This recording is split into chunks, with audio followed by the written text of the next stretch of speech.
சுரா guide TNPSC போட்டித் தேர்வுக்கான புதிய பதிப்பு. Latest new question paper pattern அடிப்படையில் உருவாக்கப்பட்ட ஒரே கைடு. Sura's TNPSC guide. எளிய முறையில் டிஎன்பிஎஸ்சி தேர்வில் வெற்றி பெற சுராஸ் கைடு தான் ஒன்லி சாய்ஸ். தற்போது அனைத்து புத்தக கடை மற்றும் புத்தக கண்காட்சிகளிலும் கிடைக்கும். குக்கரி சேனலை பார்த்து யார் வேணாலும் சமையல் பண்ணலாம். ஆனா சுவையான சமையல் பண்றது எப்படி?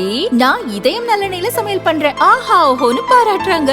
நீங்களும் இதயம் நல்லெண்ணெயில சமையல் பண்ணுங்க, பாராட்ட வாங்குங்க.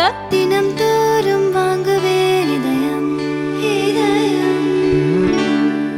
லோக்சபா தேர்தல் தோல்விக்கான காரணங்களை ஆராய அதிமுகவின் தொகுதி வாரியான ஆலோசனைக் கூட்டம் கட்சி தலைமை அலுவலகத்தில் நேற்று தொடங்கியுள்ளது. முதலில் காஞ்சிபுரம் லோக்சபா தொகுதி நிர்வாகிகள் கூட்டம் நடந்தது. மாலை 4:30 மணிக்கு துவங்கிய கூட்டம் 6:30க்கு முடிந்தது. அதன்பின் ஸ்ரீபெரும்புதூர் லோக்சபா தொகுதி நிர்வாகிகள் கூட்டம் நடந்தது. கூட்டத்தில் நடந்தது குறித்து கட்சி நிர்வாகிகள் சிலர் கூறியதாவது: காஞ்சிபுரம் லோக்சபா தொகுதிக்கு உட்பட்ட 6 சட்டசபை தொகுதி நிர்வாகிகள் தொகுதி வாரியாக தனித்தனியே அமர வைக்கப்பட்டனர். ஒவ்வொரு தொகுதியிலும் பேச விரும்பும் நிர்வாகிகள் பேசலாம் என பொதுச் செயலர் பழனிசாமி தெரிவித்தார். பெரும்பாலானோர் கட்சி தலைமையை புகழ்ந்து பேசினர்.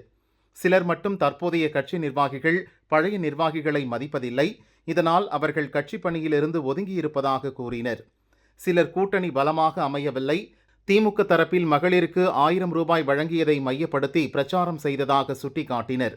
அதற்கு பதிலளித்த பழனிசாமி, 1000 ரூபாய் கொடுக்கச் சொன்னதே நாம்தான் என்பதை மக்களிடம் விளக்குங்கள், கட்சியில் மாவட்ட அளவில் ஒருங்கிணைப்பு குழு அமைத்து செயல்படுங்கள் என்றார்.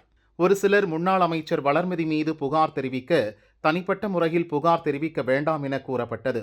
இறுதியாக பழனிசாமி பேசுகையில், ஒன்றியம், நகரம், பேரூராட்சி அளவில் அடிக்கடி கூட்டம் நடத்துங்கள், மக்களுடன் அதிகம் தொடர்பு வைத்துக் கொள்ளுங்கள், அவர்களுடன் நெருங்கி பழகுங்கள், நம் ஆட்சியின் சாதனைகளை எடுத்து கூறுங்கள், அடுத்த முறை பலமான கூட்டணி அமைக்க ஏற்பாடு செய்யப்படும்.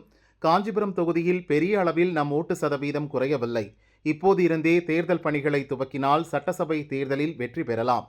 இளைஞர்கள், இளம்பெண்களை கட்சி பணியில் அதிகம் ஈடுபடுத்துங்கள். தகவல் தொழில்நுட்ப அணியில் உள்ளவர்கள் சோசியல் மீடியாவில் வேகமாக செயல்படுங்கள். தோல்வியை மறந்து உழைப்போம், வரும் தேர்தலில் ஆட்சி அமைப்போம் என பேசியதாகவும் அவர்கள் கூறினர்.